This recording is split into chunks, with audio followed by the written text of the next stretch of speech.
We don't rob people, all right? We don't take things from people that need them. The things in the Lost Tigers, what good did they do lying there? I brought them back to Orzammar, where people could look at them and remember. It's not all that different up here. There are places long abandoned by the humans everywhere. Even more now with the Darkspawn coming. People flee from the Blight with good reason, but they forget things. Things with value and meaning. They leave them behind because they're frightened and desperate. And sometimes, my boy and I, we find our way to these places before the Horde descends, and we save these things. I take them away so the Darkspawn don't get them. Is that so bad?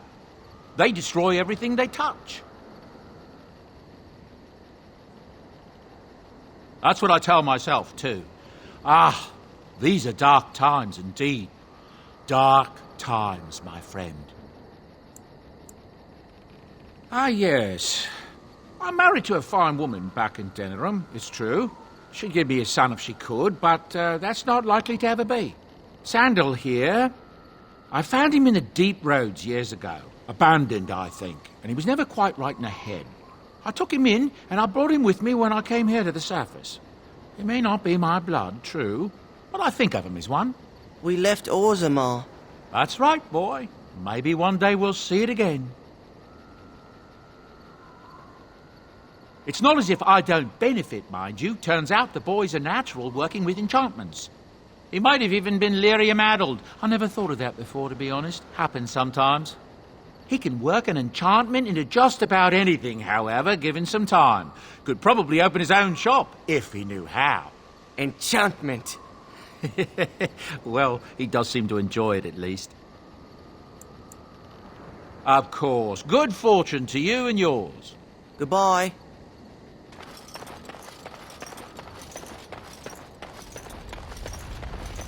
What do you wish of me? If you must. Why do you ask me such questions? I do not probe you for pointless information, do I?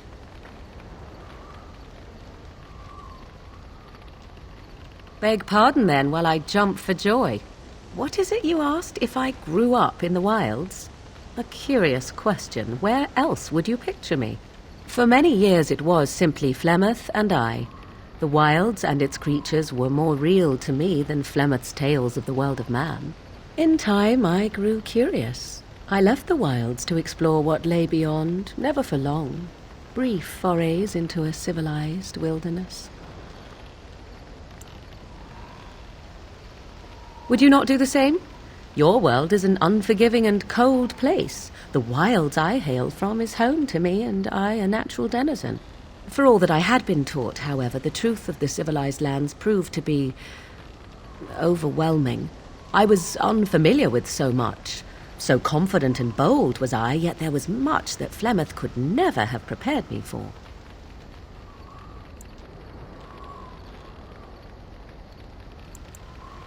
Was I hurt? What manner of simpering weakling do you take me for? Only once was I accused of being a witch of the wilds, and that by a chastened who happened to be travelling with a merchant caravan.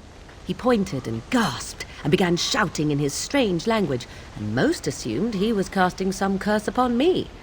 I acted the terrified girl, and naturally he was arrested. Men are always willing to believe two things about a woman. One, that she is weak, and two, that she finds him attractive. I played the weakling and battered my eyelashes at the captain of the guard. Child's play. The point being that I was able to move through human lands fairly easily. Whatever humans think a witch of the wild looks like, 'tis not I. Not that I did not have trouble. There are things about human society which have always puzzled me, such as the touching. Why all the touching for a simple greeting?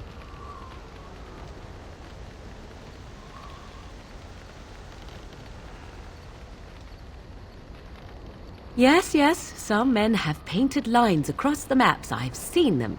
I'm sure the human world is very diverse, but the differences are mostly meaningless.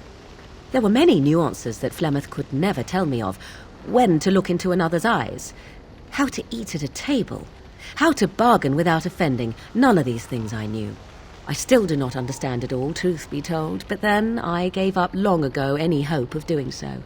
When I returned to the wilds last, I swore to Flemeth that I had no intention of leaving again.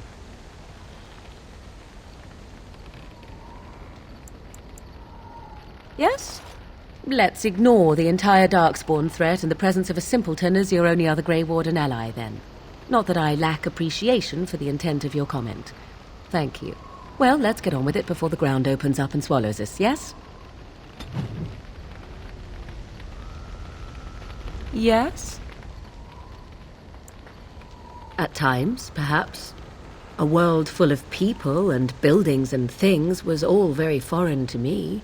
If I wished companionship, I ran with the wolves and flew with the birds. If I spoke, 'twas to the trees.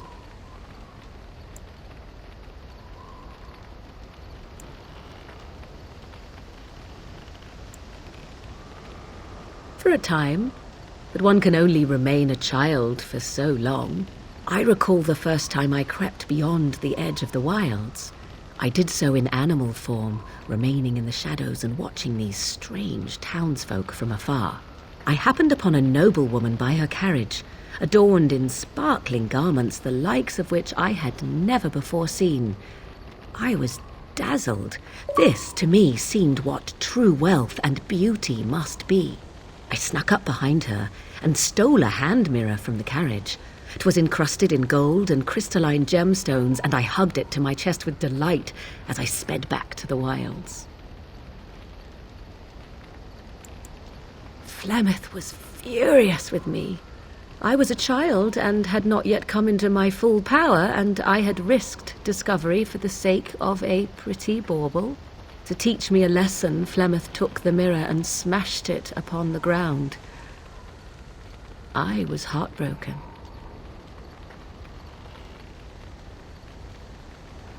And a foolish one.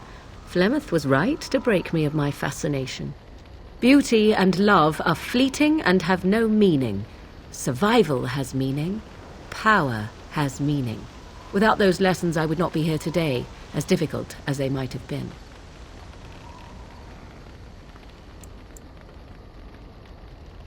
They did indeed. To return to your original question, perhaps my time in the wilds was indeed lonely, but such was how it had to be.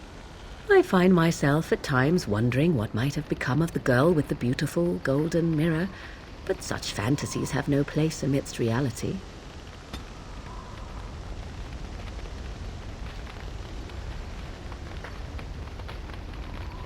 Yes?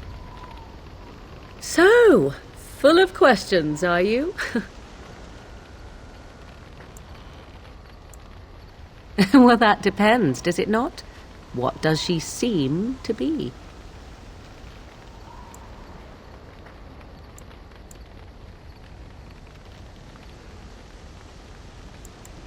Oh, she certainly was human. Once. Tell me, how much do you know of the tale?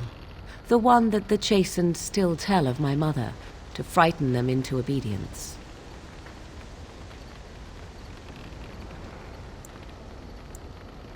I can relay what Flemeth once told me herself, and you can decide whether or not 'tis the truth, if you desire. As the tale is sung by the bards, there was a time when Flemeth was young and beautiful, a fair lass in a land of barbarian men, the desire of any who saw her.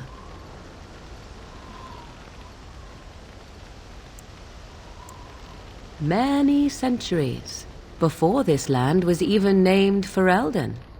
The tales say that Flemeth fell in love with Osen the bard and fled the castle of her husband, the Dreadlord Conabar, and that he swore vengeance for her infidelity. In truth, my mother claims that 'twas Osen who was her husband, and Conabar the jealous lord who looked on from afar.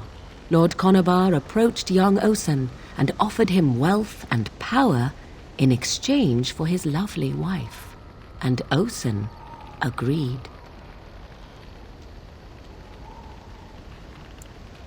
The life of a bard is a poor